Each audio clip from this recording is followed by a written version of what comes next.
Assalamualaikum warahmatullahi wabarakatuh. Perkenalkan, nama saya Putri Sewidasari dari kelas 224A12 dengan NIM 2219186. Di sini saya akan menjelaskan atau mempresentasikan mengenai rapat. Rapat adalah pertemuan antara sejumlah orang atau kelompok untuk membicarakan suatu masalah. Rapat merupakan suatu alat komunikasi langsung antara pimpinan kantor dengan stafnya.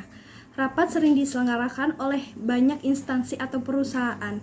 Jadi rapat, conference, atau meeting merupakan pertemuan antara para anggota lingkungan instansi atau perusahaan untuk merundingkan atau menyelesaikan suatu masalah yang menyangkut kepentingan bersama.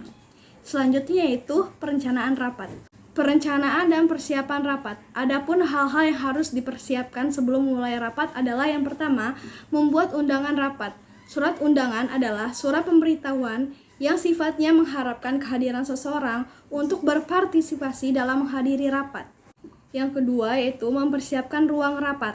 Hal-hal yang harus dipersiapkan dalam ruang rapat sebagai berikut.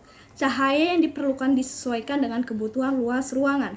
Ventilasi udara yang sejuk agar ruangan tidak terlalu panas. Pengaturan tempat duduk yang harus disesuaikan dengan jumlah peserta dan luas ruangan. Yang ketiga yaitu mempersiapkan bahan untuk rapat. Bahan rapat yang perlu disiapkan berupa agenda rapat, notula atau hasil rapat, bahan-bahan yang akan dibicarakan dalam rapat tersebut. Yang keempat yaitu mempersiapkan peralatan dan perlengkapan rapat.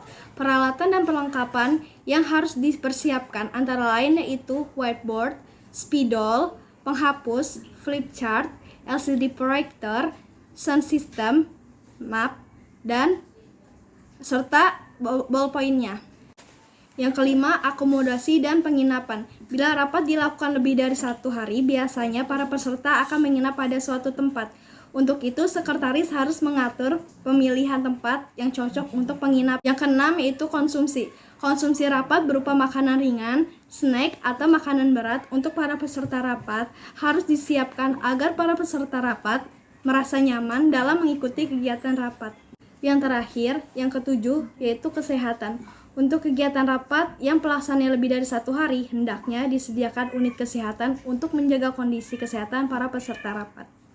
Selanjutnya yaitu pelaksanaan rapat. Pelaksanaan rapat terdiri dari 3, yaitu yang pertama, opening atau membuka rapat.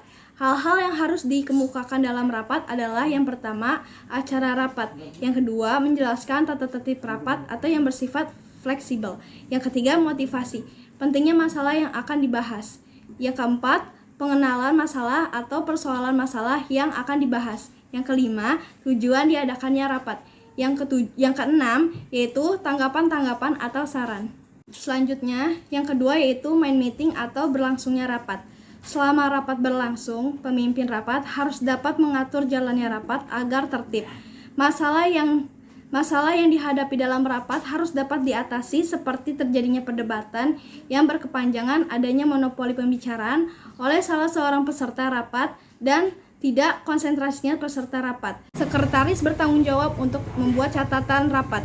Terdapat 2 bentuk catatan rapat, yakni verbatim, catatan lengkap semua pembicaraan tanpa ditambahi atau dikurangi, dan notula, catatan yang berisi pokok-pokok pembicaraan yang dibahas dalam rapat. Yang ketiga, closing atau menutup rapat. Rapat yang telah berlangsung beberapa waktu pada akhirnya harus ditutup. Yang pertama, apabila dalam rapat belum ditemukan keputusan, maka pemimpin rapat dapat menunjuk tim khusus untuk menyelesaikan masalah tersebut. Yang kedua, apabila dalam rapat tersebut tidak ditemukan hambatan dan telah menghasilkan keputusan, maka di akhir rapat, pimpinan dapat atau diwakili oleh notulen dapat membacakan hasil dari pertemuan atau rapat tersebut dan memberikan kesempatan kepada peserta rapat untuk mengemukakan hal-hal yang sekiranya belum tercakup dalam hasil keputusan rapat. Yang terakhir adalah hasil rapat.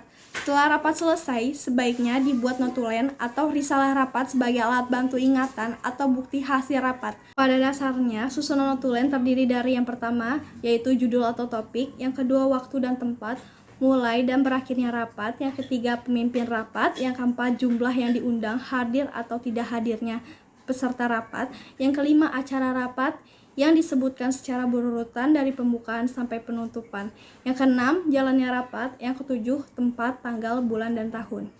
Sekian penjelasan rapat dari saya. Apabila terdapat kesalahan, mohon dimaafkan. Wabillahi taufiq walhidayah. Wassalamualaikum warahmatullahi wabarakatuh. Hey, feeling good, like I should.